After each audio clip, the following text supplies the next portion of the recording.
All right, Alexander, let's do an update on the court case with Ghislaine Maxwell. And actually, you have a pretty significant development. And let me just read you the article from Zero Hedge, and you'll get into the legal development. And this is a big deal, actually, as the case continues to move forward towards July, which is the date when everything's going to start to really happen with this case. The title reads, Ghislaine Maxwell charged with sex trafficking, 14-year-old girl, grooming to recruit other minors. This is a big deal. Alexander, explain why this is a big deal, these charges. Well, this is a huge thing. I mean, we're now finally, by the way, getting to the most important part of the whole Ghislaine Maxwell case. And I mean, this is all about sex trafficking, and it puts Ghislaine right at the very centre of what Epstein and Maxwell herself were up to. It makes it quite clear that they were acting, or at least it claims that they were acting as co-conspirators. It involves minors, and it says that Maxwell assisted, facilitated, and contributed to Jeffrey Epstein's abuse of minor girls by, amongst other things, helping Epstein to recruit, groom, and ultimately abuse victims. The indictment confirms that some of the victims were as young as 14. The indictment also alleges, I'm reading from Zero Hedge, that both Maxwell and Epstein knew some of the accusers were minors. And it says that Maxwell repeatedly lied when questioned about her conduct, including during testimony from 2016. And it also confirms the existence of yet another victim, someone we haven't yet known about. And it says that this person, who was allegedly abused between 2001 and 2004 and was a victim in a sex trafficking conspiracy. These are actually the most serious and important charges that Ghislaine has faced up to this point. Now, I want to say something. Ghislaine is, in my opinion, and I really want to stress this, pursuing a completely misconceived defense strategy, because what she is up to now doing is she's denying everything. She is saying that she didn't really know what Epstein was doing, that she was no more than his glorified housekeeper, that she was involved in recruiting staff for him. She's even tried to insinuate in some ways that she was Epstein's victim. And increasingly, it's becoming impossible to sustain that defence because witness evidence is steadily accumulating that contradicts it, and probably other evidence also. And by taking this line that she's some kind of victim who was basically abused by Epstein herself, and that she was nothing more than a glorified housekeeper, she is increasingly looking as if she's evading the truth about what she did, and is putting herself in an impossible legal position. What I have said I think she should do, and I said this way back, is that instead of trying to defend this case in the way that she has done, she should instead come forward, admit to her role, and offer evidence against other persons. And we learn from the indictment that there are indeed other persons. And I again quote now from Zero Hedge, and it says the indictment also alleges that other unnamed conspirators sent the minor, this is the minor that Epstein and Ghislaine trafficked, lingerie and gifts. So there clearly were other minors also, we know that, and that who were recruited, and there were clearly other conspirators also. Ghislaine's wise strategy would be to come forward and identify who those co-conspirators also were. What she's been doing instead is she's been denying everything, and she's been alleging that I think her name is Virginia Giuffre is some kind of liar, and trying to discredit Giuffre by saying those sort of things, even though there is clearly an increasing amount of evidence that corroborates what she's been doing. Now, I think that this is a misconceived strategy.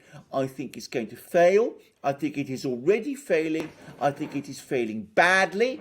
And that if she goes ahead and continues with this, then when the trial comes in July, she will probably end up in prison for the rest of her life and will find herself in a very, very bad situation indeed. What she should do is cooperate, try and get a reduced sentence, and try to get protection, which is what she's going to need. Why is she doing this strategy, though? I mean, her lawyers must know this as well. You would imagine they would know that this is a failed strategy. So why are they doing this? Is she afraid of something? I mean, is she afraid of naming these people? I do wonder.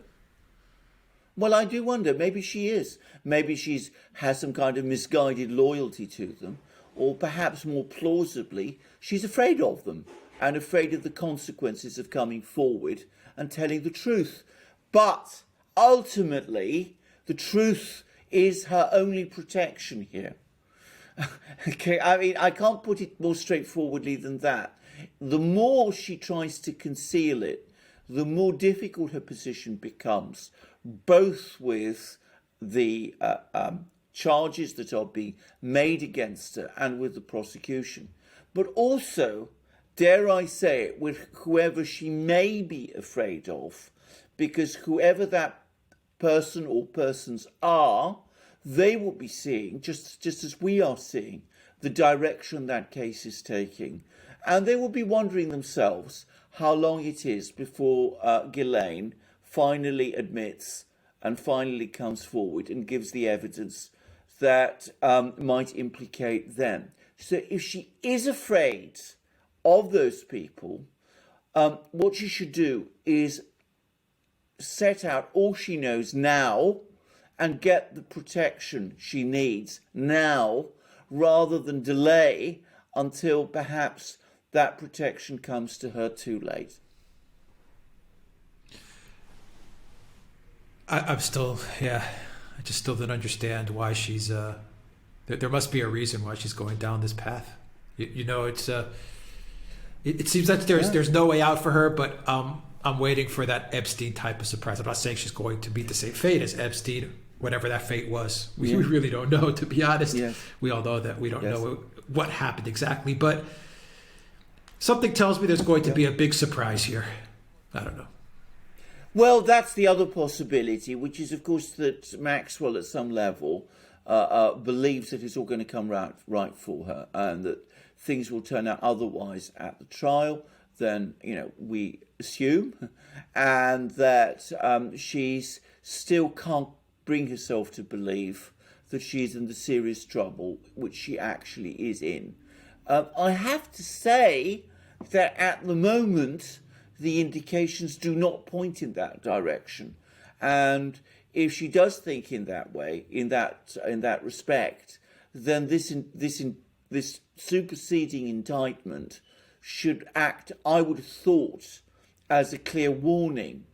But who knows? Maybe she has expectations. Maybe she's been given reasons to have those expectations, and just possibly those expectations might come true. As always, I have to be very careful what I say on this channel. I'm sorry and I apologise that I have to be careful, but I think people understand what I'm talking about. Yeah, but even more to the point, to wrap up the video, even more to the point, would you be surprised to see some sort of end to all of this in much the same way that the Epstein saga ended? In other words, we have a mysterious end.